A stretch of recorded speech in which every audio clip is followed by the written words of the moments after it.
Here we are, a bunch of professionals. We're we're, we're here. What's We're up? here looking at it, man. Um, this is episode 6, I think, Mm-hmm. of the tour, Dirty half dozen. Mm-hmm. the, the completely unreasonable tour. Speaking of, here, I heard a really cool quote, or not a quote, but stat the other day.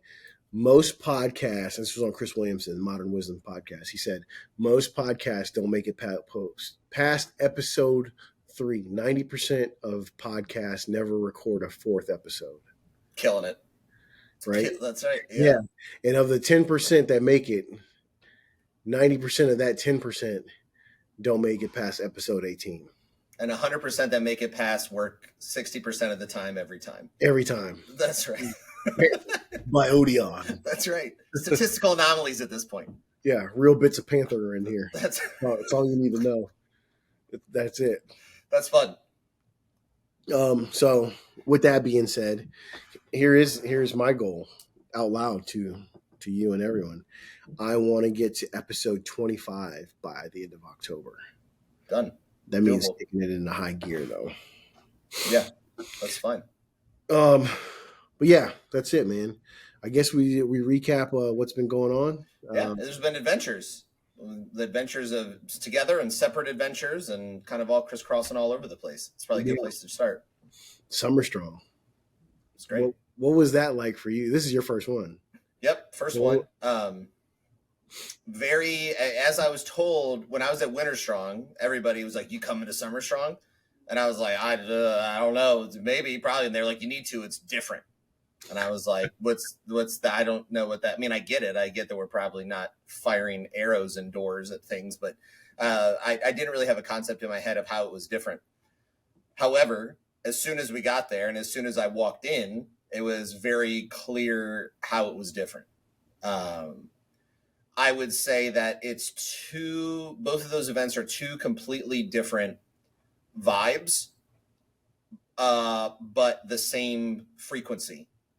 So it's two different things, but same as part of a whole of a culture. Walking in immediately, I mean, getting to be at Sornex and getting to be in HQ was a treat in and of itself. But initially, as soon as we walked in, and already right as soon as we walk in, there's just people already just trying to overhead press more weight than I've ever seen a human being touch in their life. And there's people doing that and other people just casually doing that. And many people who look like they could do that just milling about. The energy of that was something special in between the speakers, all the incredible speakers, and also we talked about this, but the variety of speakers, presenters was something that blew me out of the water. And I made a point to grab Bert and let him know that as someone that's experiencing all this kind of for the first time, when you have people who are speaking about strength training on a technical level with whiteboards and all these incredible things, to having Michael Easter there talking about things from a mindset mentality perspective, and then to have other people there just sharing real personal stuff. That's part of their story to tell in terms of kind of their journeys or adventures in the strength and conditioning world. It was really just like hitting all angles of the triumvirate for me of stuff that I have now found to be interesting in this world. And the variety of people there who you could tell, well, I don't know if that's fair for me to say you could tell, but there were those who were there that were really into the technical aspect of it, who were really into hearing Ryan Krauser speak about technique and strength and all of these just like minuscule detail things about stuff. And then other folks who were real into the personal story element of it, of just what some of the speakers were sharing, and getting to hear people like Greg and Jen Jones like just talk about their just kind of unique lenses that they've ended up seeing these worlds through, was something that really hit me pretty good. And then to have that followed up then by the competition on Saturday, like that's nothing I've ever seen before in my life. Just that type of energy. Just talk about that for a second.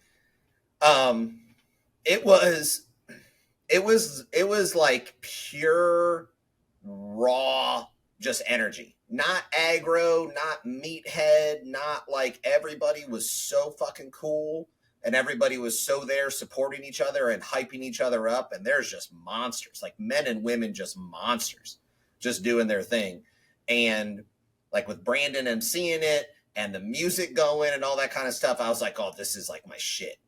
Like this is my, it was really like a, when we did the powerlifting meet back at Dope back in February, this was like that, but just like cranked up to 11 in terms of just like the energy of people and music and all that. And it's all the things, as I've kind of found my way into a love and enjoyment of powerlifting and strength training, all that kind of stuff. That's the stuff about it that drew me to it.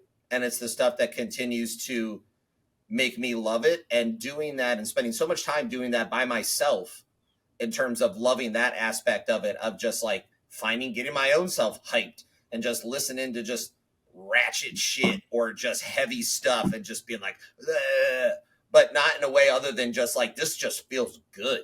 Yeah. And then to have that combined with other people that are also just like vibing off that, I guess. I know that feels like a super simplistic way to say it, but it was just this energy that was, I don't know. It was like solar power that had been just harnessed into a panel and was just like supercharging a city block in terms of what it felt like those people in that room were capable of.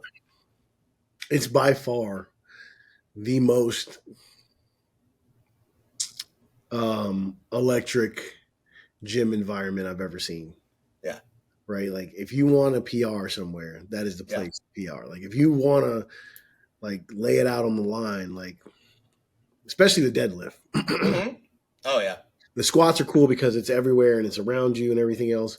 But the deadlift, once it moves up to that Be Legendary platform, like I had to leave. I had to leave because I was like, I am nowhere near prepared to deadlift, and I'm about to come out of all my shit and on turkey and rice, 5 grams of rice for the fucking weekend, and I was getting ready to try and pull a PR, and I was like, yo, you're about to blow something out. You're gonna blow an O-ring out. Just right here. You're gonna leave your asshole in South Carolina. I was like, this is not conducive to my safety. So I had to walk outside and go talk to Woodsky because I was just like, this is too much. Like, and I'm so glad I didn't see Stan deadlift because once I saw the Stan efforting deadlift, I probably would have really lost it then and just been like, He just rolled up. Yeah. Like, he just rolled up. I was like, I'll grab 6 real quick. And just like, whoop, and then was just like, yeah. And the thing about it too, you just talk about that environment. One of the coolest things was, like, obviously a lot of people there knew each other. People who had just like, congregating this all that kind of stuff. But I think statistically, not everyone there could have possibly known each other. However, you would not have known that by the way that everyone was just getting hyped for everyone.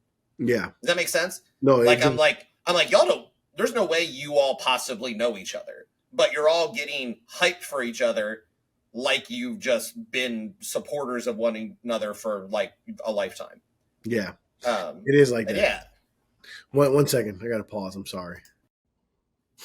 Anyway, so we're back.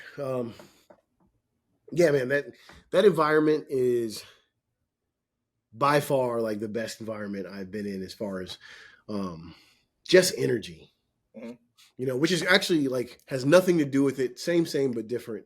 And I know you're a fan of this. Bad Bunny at WWE. Please. How much? We're only supposed to be talking here for about a half hour, 45 minutes tonight. So you better be careful what you get started.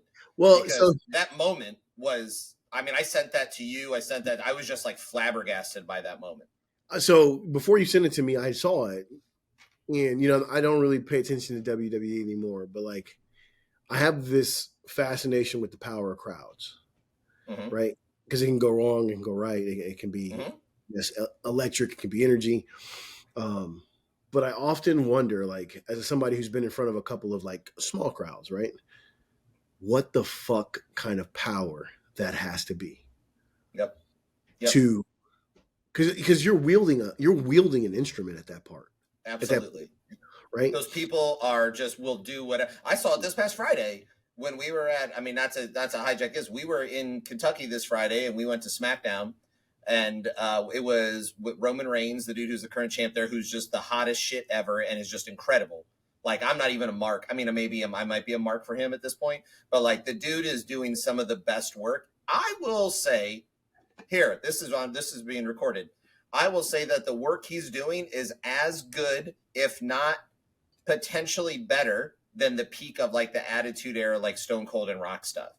The reason why I said it, the reason I love wrestling still is because I think it is the purest example of how you have no choice but to tell a story through something other than just words. And the fact of watching these people pull this off combined with the physical feat is just it's purely fascinating to me, and I love it so much. And this last Friday, not to do all this and whatever, but people can go look it up.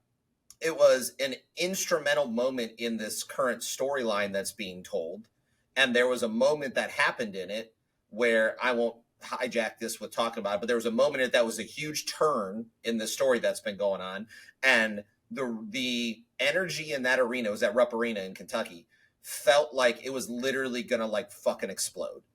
Like people were just it was just insane. Like my kids even. Like Izzy is totally in the bag for wrestling. Sophie's into it, but like kind of just participatory because she knows I think it's fun. But both of them were like losing their minds at like what was happening. And I was like, oh, this is how this works. Is because you've now just captivated this type of thing. And the Bad Bunny thing, so the short version on that, Bad Bunny grew up, self-admitted, loved wrestling his entire life. Dude has obviously become a mega music star, and he essentially went to WWE and because he's Bad Bunny was like, hey, yo, like I'd like to play in your sandbox. And because they're smart, they were like, yeah, for sure.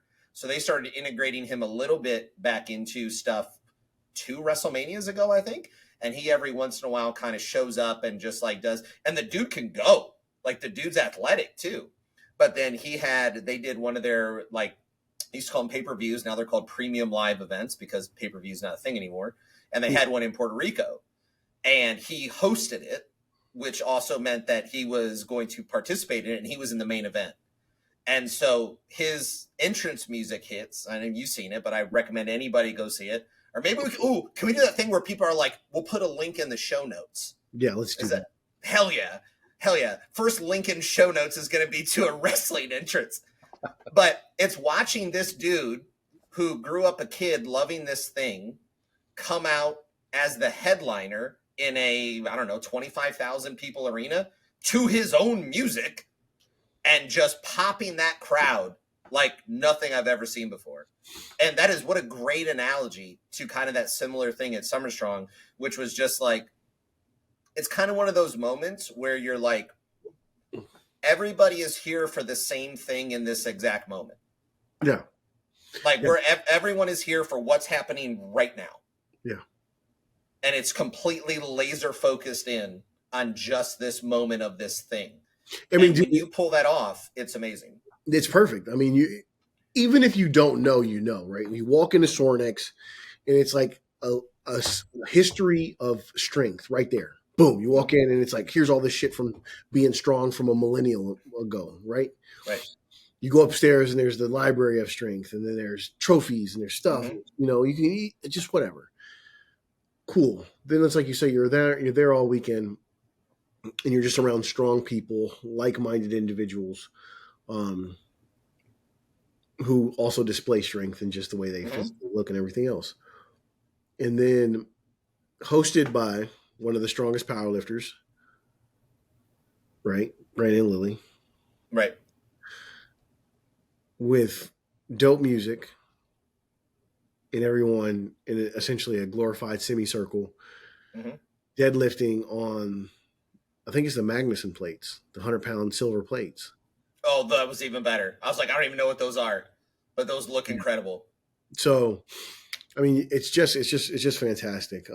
But yeah, my quick 2 cents on Summer Strong this year, as always, I think it's fantastic. The speakers were really great. Michael Easter and Stan Efferding for me were the 2 I don't want to say highlights because Jen Jones and Corliss were, whew, Yep. right, especially as a dad to two girls. Yep. Those two were super important to me. Um, and also important to me to recognize what I don't always recognize, right? Um, but the Michael Easter one, for me specifically, selfishly, what I need and want in my life, that one was like, Yeah. what more can I say? What more can I ask for? And then Stan Efferding is just, I mean, the dude just made me take like 7,000 pages of notes Mm-hmm. and rethink Do you my know how life. many oranges I've eaten since then? I think all I eat is oranges. Dude, Ever since he talked about the orange satiation thing. yeah. Oranges have went up in my life as well after the Yeah. show. Yeah. We And should need to get sponsored by oranges.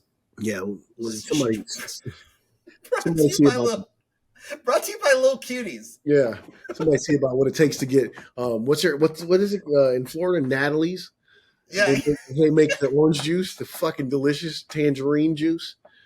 The Michael Easter thing too, right? And I was talking to him about this because it's dead ass real. Like that book, Comfort Crisis, came into my kind of part of this ride and this journey right at a really great time, the beginning of last year. Or I think the time dates all kind of run together, but it came into my life right before we did the first time we did the Berryman hike. And I was literally reading the part about Misogis when Matt first brought that up. Mm-hmm. And it just all clicked at such a unique moment that I just became just fixated on that book. Yeah, And I think that book is such a masterclass in storytelling combined with knowledge sharing. I don't know if that's what I'm going for, but it's this blend of like telling a story and also giving you information. I think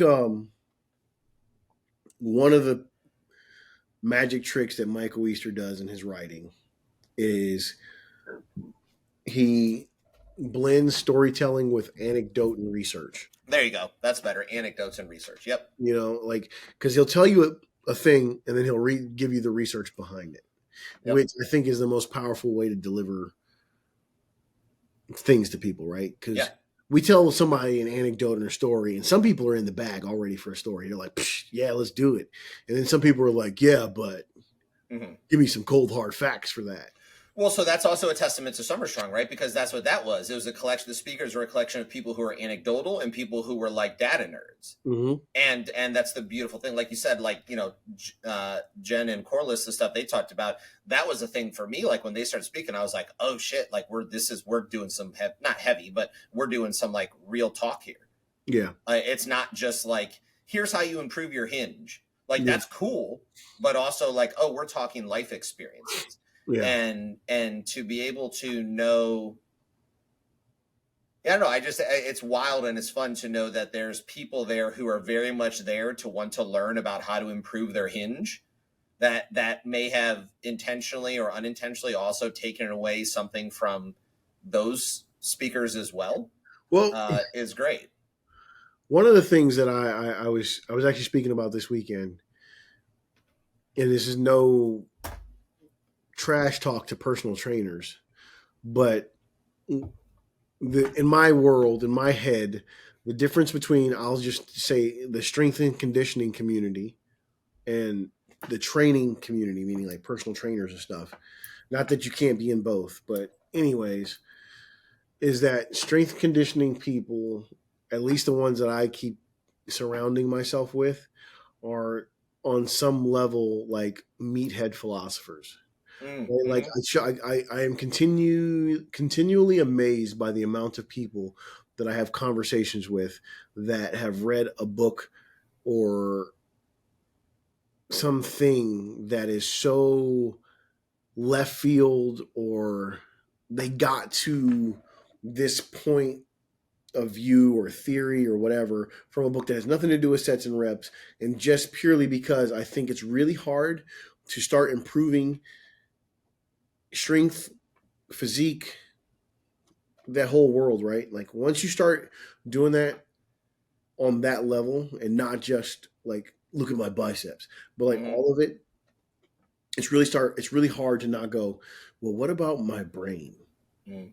What about my Mm-hmm. soul? What about my, the thing that makes me tick?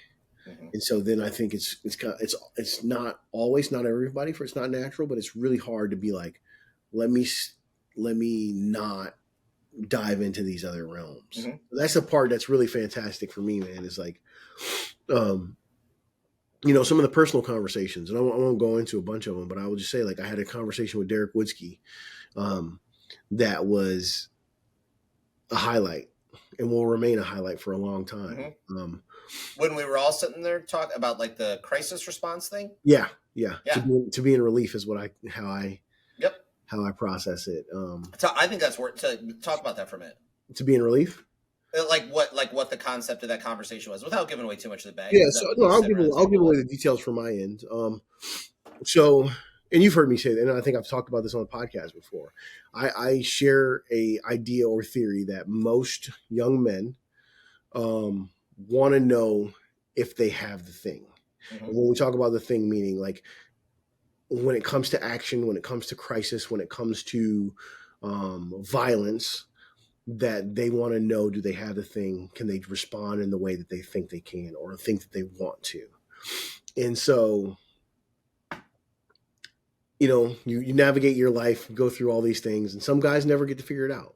I think some guys figure it out on a football field early. Like I don't, I do. I have no interest. Some guys figure it out in a fucking dojo. Some guys figure it out in a boxing ring. And then there's guys who figure it out downrange on deployment. Right. And like we have a great friend in common who was really good at it, but he was like, this is not for me. Mm-hmm. But I think the biggest thing that I've learned and feeling that I've had in reference to that is there's nothing bigger than the feeling of relief that you did your job, Mm-hmm. or that you responded in the way that you wanted to or were trained to. Right. With the context of, even if it's a, for lack of a better word, bad situation. Yeah, even bad, good, bad, and Right. different, it doesn't even matter. What Right. matters is like if you and I are in the car and we're driving down the highway and we watch a truck do 17 flips in front of us, and we stop and get out and get ready to render aid, right? There's blood everywhere, glasses everywhere, fucking people are freaking out and they're not happy. They got some guy in the background that's honking his horn because he's just trying to get to work. And my job and your job is to stay cool, calm, collected, and then make sure that that person is taken care of. And when it's done, the feeling is one of relief. It's not a feeling of like, fuck yeah. It's not a feeling of like, oh my God. It's not like none of that. It's all, to me, it's like, I did my job. Right. Right. And it's such a thing that I don't think most people have a frame of reference for, that I think especially, because of movies and TV shows, like they often portray people as having some kind of guilt or even if they're doing the right thing, like whether we're talking about shootings or medical or like whatever, they just always give people this like, oh my God, the thing happened. Mm-hmm. And and people are going to respond how they respond, but I truly believe a lot of times the reason why people respond and they have that belief is because they've seen it on TV and Mm-hmm. they've read about it. Like there's a fantastic book, Colonel Grossman, On Killing and On Combat. And he talks about it. He does a seminar about it. I don't know if that's been debunked by now, but I don't give a fuck. Like, um, like I think the fact that so many people grow up with that as the mindset is why things happen, and then they feel like, well, I'm supposed to feel guilty. I'm Right. supposed to feel like I didn't X. Right. When in all actuality, like I think the real deal is like, I did my job, and I Right. feel relief in doing that. And that comes when you have to have an experience with something that has stakes. So Yeah, it has to have, so even if, and that's why I think, right, so it's interesting when following that line of thought. So I found lifting late in life, but that's something that definitely has stakes when you've got heavy weight on your back or heavy weight holding over your chest or whatever it is, there are stakes now involved in safety. This is And why I think it's important that people compete in right, things. So right, like this is literally the line for me, because if you compete in a thing and it does not translate 1 to 1. That's not what I'm saying. What I'm saying is, if you can put yourself in a situation where hyper focus and attention to detail, with stakes being folks looking at you, but also danger, right? right, Having 600 pounds on your back is fucking dangerous. right. Don't get it twisted because Instagram shows you 19-year-olds deadlifting or squatting, that it's like it can fucking cripple you, Mm-hmm. right? Um, but I think those things matter. And I think that your ability to do those things gives you, it's like points on a video game, Mm-hmm. or points on a scale, and it's like, how much stress can I handle? Yeah, you're getting attribute points, or you're getting like you're getting like a skill tree. It's like Yeah. you're leveling up. I think we talked about that another one. It's like you're level, and so where I was going before is, unbeknownst to me, now finding this as an interest and a hobby, that skill tree had been established and leveled up in what my first job and line of work was out of college, Mm, working at this residential treatment center that involved physical altercations, that involved physical interventions, that involved me having to go sit in court and testify on what's going to happen with the lives of these kids who I'm doing therapy for. So I had an exposure to stakes and an exposure to this has impact. And I think about that. So that's why, again, found it very late, but and I and I and I think that was an interesting thing because it required me to find something that was only stakes for me to be able to really feel that type of kind of rush again. yeah. Because we were talking about that. I was actually talking about it on one of the Not Dead Yet Life calls last Wednesday. Like I in that job, I was essentially on call 24/7, and I would get calls at 2 in the morning on a Saturday because in the middle of the night, two kids got in a fight and one of them put another one's face through a fish tank. Mm, And I can pretend that when I got that call at 2 in the morning, that I was like, ugh, I got to go deal with this. That's not true. The reality was that I was like, oh, this is now it's time to snap into action. yeah. Now it's time for me to perform, and I get to roll down there and I get to help make things okay or do my job or whatever. But it's like, and we were talking about it in reference in the group conversation to like, what's your bat signal, and Mm, what's it mean when the bat signal goes up for you, in terms of like, this is your moment, that's like, oh, this is my opportunity to step up, or this is what my thing is. And I think moments like that require stakes. yeah. Whether they're manufactured, which is cool, through a sport or through whatever you do, skateboarding or whatever, that has stake. Like anything like that has stakes. Yeah. But being able to feel that and find that is, I think, a really, if we're going to talk about what are some of the, the guidebook or the handbook things to being completely unreasonable, I think that's one of them. Is you got to have things in your life that have stakes, I whether they're a part of your life organically or whether you go find them through hobbies and interests. 1000% agree. I think that, so like Tate Fletcher, um, has this thing he used to talk about quite often called like seek death. Mm. And he was like, whenever you would do something, you would want to seek death in it, meaning like the stakes are so high that you have no choice but to be focused. Mm-hmm. I think one of the things that we've seen in 1612 Not Dead Yet that I find to be one of the most brilliant things that I've known to be true but never saw a way to do it was the kendo sticks. Mm-hmm. Right? Because as somebody who suffers from ADD, ADHD, right? I don't suffer. Mm-hmm. I fucking relish it.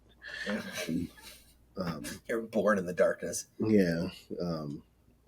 I won't go down that rabbit hole. Let's get started. But no, like, and then taking people and so for just for shits and giggles. So we had an exercise at an event where Everybody got kendo sticks, and they were all locked in, man, and they're fucking. They got a mask on, they got the gloves, and they got the kendo sticks, and they're hitting each other for points. So well, here, let's do this real quick. Let's do a little more context. About 20 people, yeah, who showed up, knowing that they were going to do a thing that involved kendo stick fighting, but no further context than that, other than just like we're all going to show up and we're going to have a kendo stick fighting tournament. Yeah, and the beauty of it, and sorry if I'm getting to where you're going, is that it was a thing that nobody had ever done before, in theory. That there was nobody who, it wasn't an event, it wasn't a sport, it wasn't something that anybody had any type of like, oh, I've been kendo stick fighting for 15 years. So it was an even playing ground, in theory, of a bunch, even though I think my years of using cardboard Christmas wrapping tubes as lightsabers kind of helped me get to the finals, but that's neither here nor there. But there was a moment though of that shit, and I remember when that got put in my hand, and you've got the mask on, and you've got people surrounding you. That's something different. Yep, right there with fucking bodies, 9 foot tall Icelandic self in front of me, holding a stick, and me being like, I have no choice now but to try to not get hit in the face. And that was a thing. I've never experienced anything like that before. So. And good, right? And so that would be a thing where it's like the stakes are now high enough for you to fucking seek death, right? That's the whole thing. That's what it is. It's simulated death. It's simulated like there is a fucking consequence here. And so the beauty of this is, right, who has ADD now? Mm-hmm. Right. Yeah. Who right. On this fucking planet? Right. Right. And I'm gonna make an effort to curse less. Anyways. Oh, is that a thing? Yeah, well, no. I'm gonna curse. I'm just gonna, I want it to be more, I want them to land better. I want it to be impactful. Yeah. This is gotta be like a jab, man. Well, it's like in Reservoir Dogs. It's like, all right, man, we got it. Yeah, it's like some of them have to be jabs and some of them gotta be it's just straight, just laying you out with this thing. You know, and I tell you, just talking about that, I can tell you a moment when the most zeroed in I got was when I was going against Matt, and I accidentally got the stick in between his mask and like got his eye. I was like, oh, I'm gonna fucking die now. I was like, that's it. Like, you just punched your ticket, man. Like, it's been a good ride. Like, this is coming, and you better be ready for whatever's coming on the other side of this now, that you just accidentally literally poked a bear. Yeah. Dude, it's good though, right? Like, yeah. Oh, it's amazing. I think I've seen it so often, and I've noticed it in myself, but I've never had a way to articulate it. So I thought it was just great, man. And it's also one of the things that I've constantly like searched for, right? Like I talk about living the search all the time, and like one of those things in living the search is like that moment where everything stops. Mm-hmm. As a guy whose brain is always like just traveling, I'm 300 miles an hour, 72 tabs, 32 of them have volume on, like I'm always just rifling through things, man. And so any activity that goes shoot, just like I'm in love instantly. I'm like, ooh, you're a thing. Another firsthand experience was when we did the powerlifting thing at Dope. My whole, I mean, it went away pretty decent, but part of my thing with that was wondering how I was going to respond when I knew there were people watching me do this thing. Yeah. And I don't remember shit about anybody being there in those moments. Like literally, like I don't know, whatever, there may be like 20, 30 people or so. Yeah. But I don't remember shit. I remember standing there, and I remember especially squatting was the one. Squatting was the one that I was like, I don't know why. Eyes on me doing that made me feel like in my brain, I was like, you need to perform. Like you're going to get fucked in your head knowing that people are watching you do this or whatever it is. But like, the literal tunnel vision that happened in that moment of just being like, none of that matters except this right here was something that I remember very much. And because I remember it being almost like, God, what the hell movie? What is that? What Will Ferrell movie is it where he is that Old School where he's in like the debate team thing and he rattles off thing. He's like, oh, what happened? I blacked out. Like, that's what it was. Like, you know what I'm talking about? Like, I think that's Old School. Yeah. Yeah. That's how I feel. Like, I was like there walking up to it, and then it just happened. And then all of a sudden I was just done. Like I don't even remember I don't remember it happening. I remember walking up and I remember talking about that because I love that moment so much because that was the first time I've ever, you talk about that, like you talk about that ability to have that capability of violence, right? Which is probably a whole nother conversation for another time. But a way that I felt so supremely like violent in that moment of just being there ready to go. Like when I was going for my third squat attempt and just like as I'm getting ready, I think I told you that. Like I start to just go, like weights on the bar, and I start to go, and Bonnie like grabbed the back of my belt and like revved me like to go, and I was like, oh, that's good. Like I've never felt that. I've never felt that type of just like race car shit before. Yeah. And then just go, and then again, all of a sudden it was just over. And I'm just like, like that, and then kind of all just kind of like comes back together. But it's because of how much it mattered to me, it mattered in the moment. It matters. There's a process. There's a way that things are happening, and I think that's what it is. And I think that's why I'm always harping on the fact that I think you should, as a person, and specifically men, right, need to compete in a thing, not on a regular basis or anything like that, but just you need to know. Yeah. Right? You should know that this is how you react under stress, whether it's we can call it manufactured, but the reality is that's just what it is. Mm-hmm. Right? Mm-hmm. And so, I think it's important. And in reference to the violence thing, we won't go into it like that, but what I'll say is like, my belief for the average man in 2023 who doesn't get to portray violence on any way, shape, or form is, I think deadlift is the most unhinged, raw, primal thing you can do that's not going to be looked at like a weirdo. Mm-hmm. Right? Like it's the one time where it's just like I mean, dude, like again, Summer Strong, check the video, look at those faces. Mm-hmm.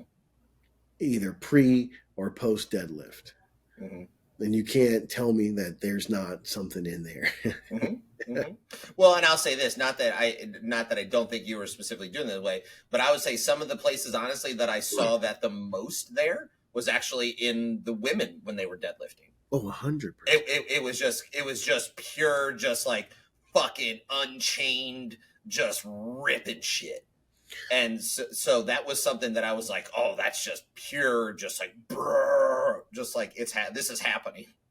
Well, dude, like on a same but different again is like, I think the ability to be a light switch and not a dial is super important. Ooh, that's fun. And so people who compete and they compete on a regular basis start to figure out like how to flip the switch instead of just go. Yeah, like it's nope. It's time. It's go time. And go ahead. No, go ahead. What I was gonna say is what you realize too, because I was talking about this recently as well. The fun thing that happens after you do that, right? Because now my training right now is a little bit different. I'm eating less. I'm in the middle of a cut. I'm right now probably about 12 pounds lighter than I was when we did that. Like lifts and stuff are still feeling pretty strong right now, but there's some variables there. But here's the fun part: is flag on a play. We're not going to just overlook this shit. Not just 12 pounds lighter. 12 pounds lighter for what? 12 pounds lighter than you've ever been? Ever been. Ever. Oh, yeah. Sorry. Yeah, probably since like sophomore in college. Yeah, at a minimum. At a minimum. Yeah, check. Yeah. Oh, yeah. Sorry. Got it now. Yes. Yeah. That's very true. And whenever the last time I weighed 188 pounds was, it was a very different version of 188 pounds. It was not the same makeup of 188 pounds. Yeah, yeah. And, the thing, though, that moment unlocked of doing that competition was now I'm like, oh, I can replicate that again if I want to. Like I can, like now I know, now I've seen, like we say, there's no magic. There's no magic. I know how I ate. I know how I trained to get ready for that moment. And it's a really wild thing to have that sense of control now of just being like, oh, I can just manipulate this however I want. Yeah, I've got the discipline. I've got the, whatever you want to call it, to just switch it. Yeah. to just switch it to just be like, hey, you know what? And I was talking to Ricky, who still does my nutrition stuff today, about a little bit about it, and I was being like, yeah, I don't know, I'm kind of got a little bit of urge because Summer Strong kind of fucking did that a little bit. I saw that there, and I was like, ugh, like I kind of maybe want to do that again. It's on my goal list. Yeah, and I'm, so we talked about next year training specifically with the idea of deadlifting there. Yeah, 100%. Because you had talked to me about it, and then I thought it was mildly in my brain, and then the buy-in for the competition was about what I think maybe my current PR was, and I was like, we'll just like nothing whatever, but like we'll do this. This will be a phase 2 thing of this here. But yeah, but it's a fascinating thing to just look at a thing you did. And now instead of just seeing it as a thing you did, seeing it as, oh, I now have a map. Yeah. Like if I want to go back there, I now know the route. It's confidence. Yeah. It is the ultimate form of confidence, in my opinion. Right. Like you did a thing. And not only did you do a thing, right? Like there's a multiple ways and whatever. But you did a thing to you. Right. Right? Like it's like I can't draw. I cannot do art. I can't do art. I don't. The shirts are usually some sort of sketch work, PowerPoint, cut and paste, amalgamation, and rulers. I've used lots of rulers and cups. A lot of clip art. Cups. Yeah, a lot of cups. Right here. Yeah. This right here is the bottom of that water bottle. Yeah, 100%. 100%. And so a lot of that, and then I give it to a real artist, right? Mm-hmm. But what I can do is turn myself into a small piece of art. Yeah. And which you just did a couple weeks ago. Yeah. And once you do that, I think that's like it's pretty wild what your brain does with that. Mm-hmm. You know? Yeah. And so let's talk about that in terms of two things. Let's talk about that in terms of that process of turning yourself into art for a bodybuilding show. Mm-hmm. And also I'm curious to hear the difference. So we're talking about energy, and we're talking about what something like Summer Strong is like in energy. Mm-hmm. What's energy like at a bodybuilding competition? Wow. Very different.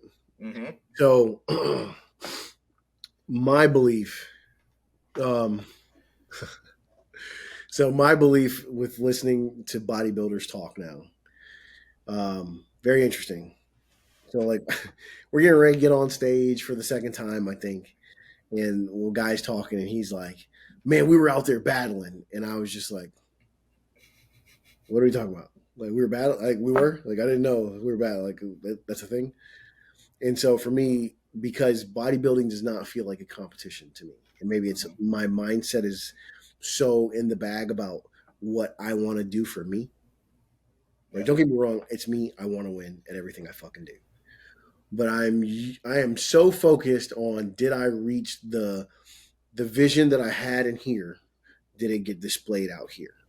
Mm-hmm. That I didn't register it as a competition, and it feels very much like a performance. It feels very much like I'm getting ready to get on stage to perform a song or getting ready to do a public speaking event. Like, 'cause yes, I've done a couple public speaking events now. Like, it feels very much like they're breakdance fighting.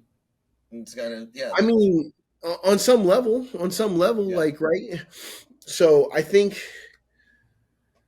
I get how it's competitive to people, but it's just not the version of competitive that I know to be true, right? Well, talking about stakes, right? Stakes are different once arbitrary judging comes into play. Well, I think so, or it could be. For some people, it's not. Some people, they are so, and that's why I said, like, for me, I knew when I got on stage, I was like, or even before I got on stage, I was like, this, like, we're so close to the vision that we have in our head that we're good. Mm-hmm. Like, it wasn't perfect. I don't know that it ever will be, but like, I was every time it's like I'm getting closer to that vision of what I want it to look like. Not what I want it to look like versus him or her or whatever, but just like if I again, if I could draw and I could draw what I want me to look like, how close are we to that vision? Mm. It's getting there. And so I think because that's my view, it's very much like it doesn't feel like a competition. Now, I will say there are some things that if I ever compete again or whatever else I want to do, and that's because, again, like if you're going to go to the thing and do the thing, be the thing, right? So I want to full routine posing. Like I did the posing classes this time, but I mean, I want to go full bore. I didn't do a good job on that. I want to do a way better job. I did a better job than I did the first time, but I still want to go like full art, bodybuilding art nerd, right?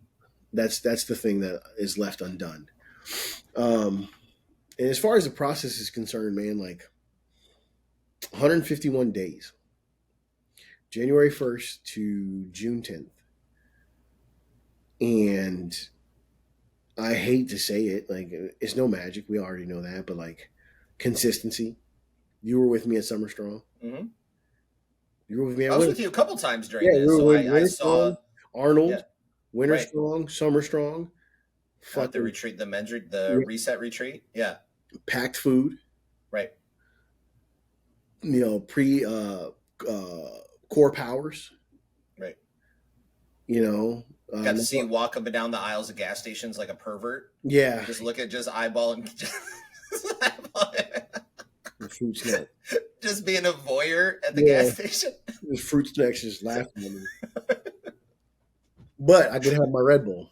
Right. But yeah, like Fast Breaks laughed at me too. A lot. Taunting you. Tons of bitches. But no, man, like, you know, it's just consistency and planning. And I think the biggest part is like, it's funny. Like I actually talked to Tyler Minton this weekend. And so when I was talking to Tyler at Convergence, one of the things that I was telling him that I've recognized is like, I read the book, The Psychology of Money. Right. And in it, the guy basically just talks about like how your relationship with money is revolving around psychology, how you were raised, how you saw money being handled around you and everything else. So like this is why depression babies probably save all their money and shove it into mattresses. My dad grew up he was born in 1944. There's a reason why the guy has fucking cash on him all the time. Right, not a lot of cash, but he has cash because that's what you do. My grandma used to have just $20 bills just stashed around the house. Exactly. Right. Yeah. I've been an international traveler. There's a reason why I carry cash American dollars. Right. When you travel internationally, you realize real quick they can tell you what they want about fucking the American dollar not being strong, but when you're in a fucking foreign country and you got 520s on you, you can get a lot done. You find some fast breaks. Yo, man, you know where I can get fast breaks? Fast breaks, dog. But I told him, I was like, you can apply that same theory to food, right, and diet and everything else, because the more I kind of dive into like my own psychology with food and everything else, it's like, oh, and it's not like it's special, but like planning. Like planning. And it's just planning even for the failure to plan. Meaning like the day I wake up on a Monday morning and I didn't meal prep because I was being an asshole or whatever else it is, what's my plan? I go to Wegmans. I go to some grocery store that has clean, cheap, not even cheap, but just clean, not overly seasoned chicken breast, salmon, rotisserie chicken. Boom. I buy rice, jasmine rice minute cups, and we're out. When I go to the gas station, I have a plan, because if I don't, you know me, in gas stations, like it's a fucking hellish place for me because I like snacks. Yeah, the completely unreasonable tour gas station budget is high. Yeah, it's high, very high. It's a high. The producers have. But you have a problem with that? How much we spend on gas stations?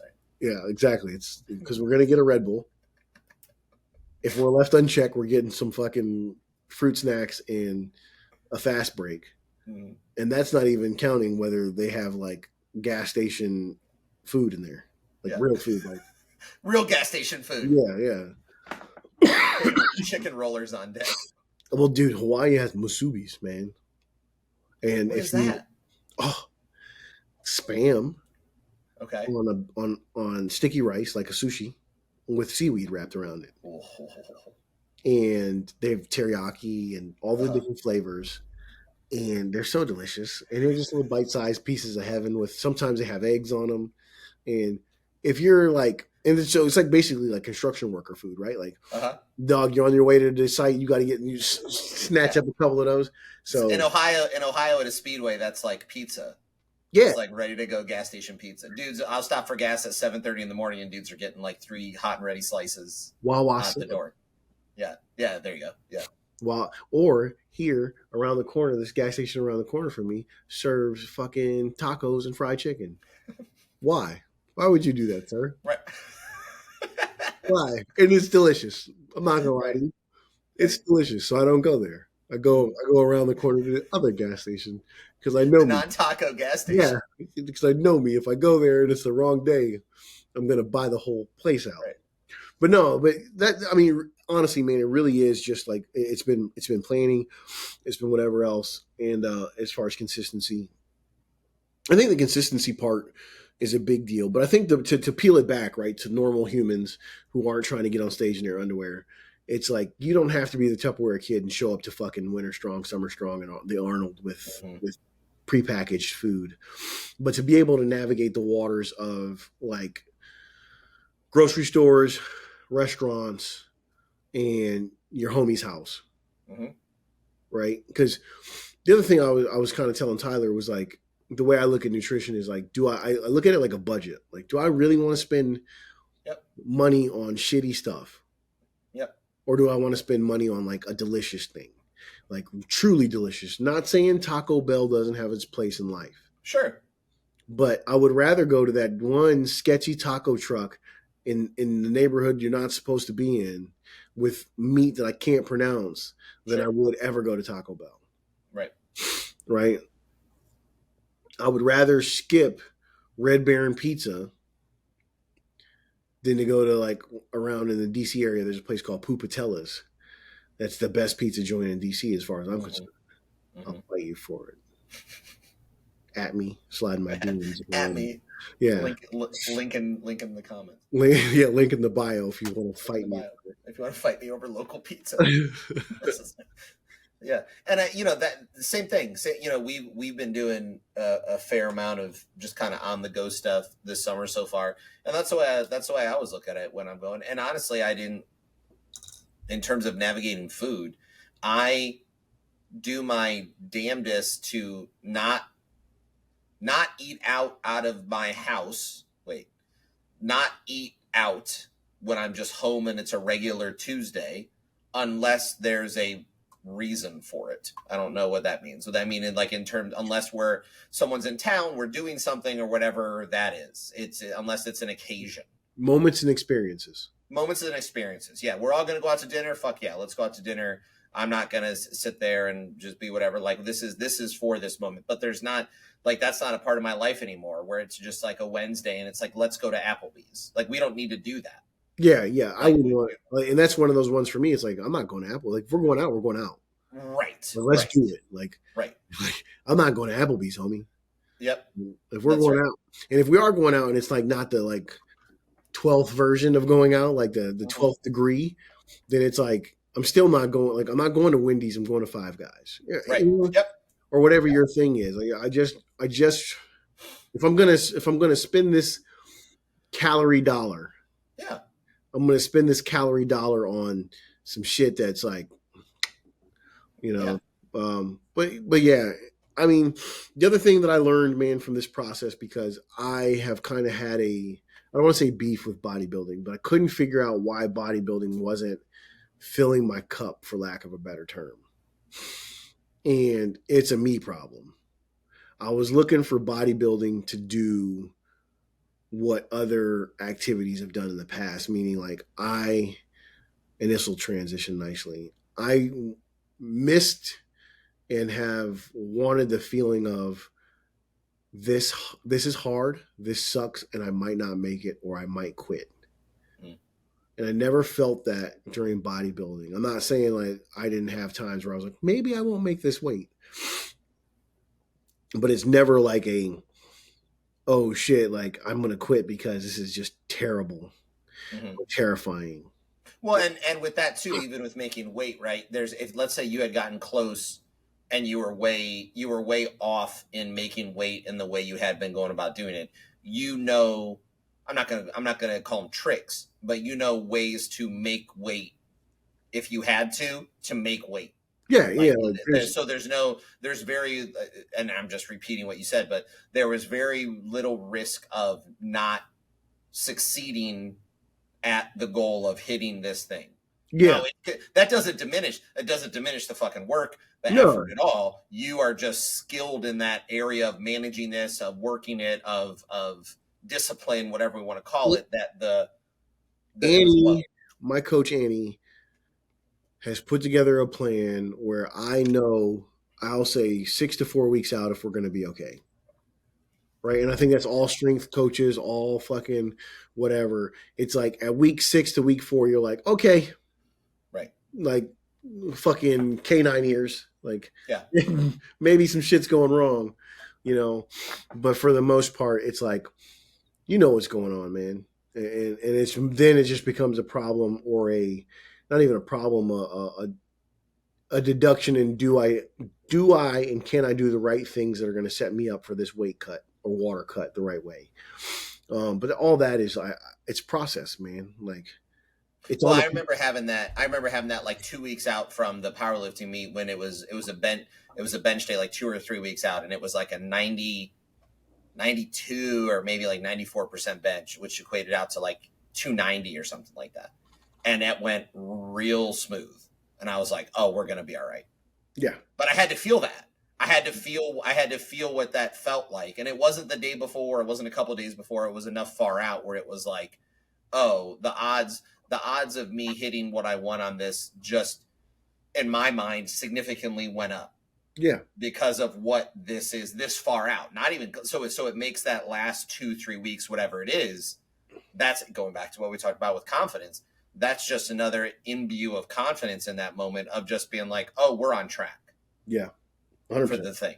Yeah. So with that being said and talking about the feeling of wanting to quit and have this like ugh, you know, and tying it into Michael Easter's Masogi and everything else.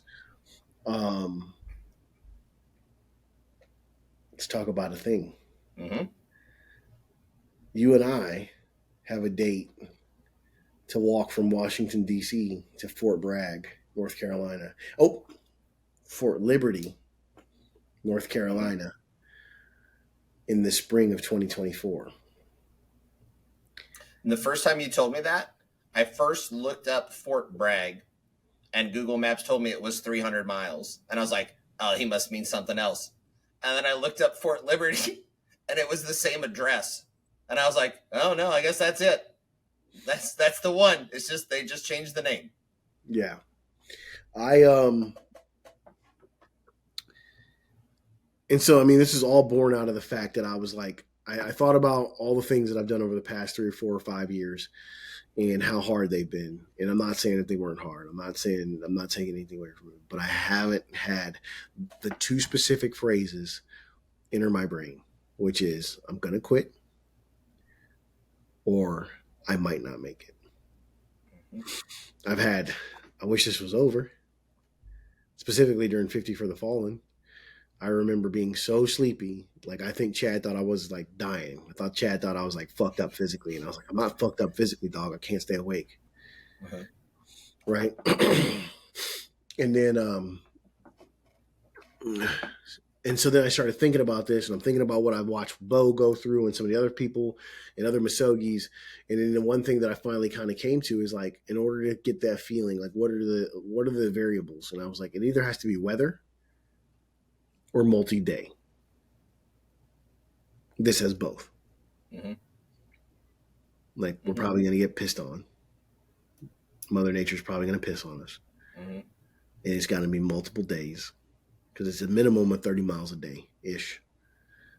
And that leaves us, that's about 8 hours on the road, Mm-hmm. which leaves us a significant chunk of change to recover. And so I think this is the thing, man. And I would like to raise some money. We have some stuff in the works to try and make sure that that happens. We've got a couple months to train and get ready and everything else. Mm-hmm. What do you think about this so far? When you first, the calculus in my brain of it was interesting because when you first told me about it, my initial reaction was like, I'm not into this. I just don't know if I could do it. Nothing other than from an angle of just like physically doing it, not even from an angle of like quitting, which maybe those are same. But my first reaction was, I don't know if I can do it. I don't know if what'll happen with my feet or with my all these things. And then as we start, and then of course it comes down to the thing of like, once you process through that, it's like, oh, that's the point. Like it takes a minute to when you talk about these things, or when you talk about something that's like a misogi or an idea like this, something comes up and the initial reaction is like, I don't know if I can do that. And then the point is, oh, good then. Yeah. That's the idea. Yeah. That's the idea of it. The idea is exactly that. Like, I don't know. Like, Yeah. I've been fairly confident in like most of the things we talk about. When people are like, "Hey, do you think you can do that?" I'm usually like, even if I don't say it, I'm like, "I got it." Well, I love too. I think it's important to share. So the question I asked you when we were first talking about it was like, I I forget how I phrased it, but something like, what if it was like, what if there was 300 later and we started with like doing something that was like 150 or 200? And your explanation of just like, no, it's kind of a one-time suck experience was perfect. Like that's the thing that made it be like, okay, I get it. Because like that 150, 200, I don't know why I have no frame of reference, but to me, that's like, I could do that. Yeah. I feel pretty good about that. Yeah. And then it's a one timer. So the idea about like, if you do 200, it's Matt was talking about it with the bike ride. It's like he no longer feels compelled to see how far he can ride a bicycle. Like you've now exactly it. Yeah, you've done that once. Yeah. And so it's just firing all cannons for that experience. And it's exactly the thing, man. Like the misogi, like part of the definition is like, or part of the idea of the misogi is that, do you have that feeling? Do you come up against that feeling of, I might quit, or I can't make this? Yeah. And as much as I've had these different adventures so far and all these different experiences, I haven't felt that yet. Exactly. So I felt, I felt it in probably 15 years. Right. The Berryman hike, the first time, there was a point of just like, this is, like you said, I don't want to do this anymore. Didn't have that the second time. I mean, there was a point where I was like, I'm good, but it wasn't like that was an interesting thing, comparing that, doing that the first year and then doing that again this year. When I got done, and I was actually just talking to my kids about this yesterday because I forget how it came up, but when getting done with that the first time last year, the 27 miles in one day, there was a point after that, the first time, that was just like, whoa, that was crazy. But this time, the second time doing it, it was like, yeah, like we did that again. Yeah. And that's an interesting kind of carrot to chase. Yeah. So I'm here for it, dude. right. I'm stoked. Here's the last thing, and we'll land this plane. There's an idea that I want to throw on myself, throw on everybody listening. So journal about it, think about it, fucking talk out loud to your friends about it. The idea is, and I'll read it like I wrote it in my journal. If I was put on trial today for what I say that I am, would I be convicted? Ooh. All right. So if you say you're a thing and you were put on trial today, with all the evidence, with all the things come along and come back and be like, you've now been convicted of being exactly what you say you are. Oh, that's fun, because my brain thinks like movies. I think of the people that would come up and testify, that would be called as witnesses. Exactly. For this. Ooh, that's fun. Yeah. All right, man. All right. That's a good one. I'm gonna sit on that. Remain unreasonable. Be Good excellent. deal. Later.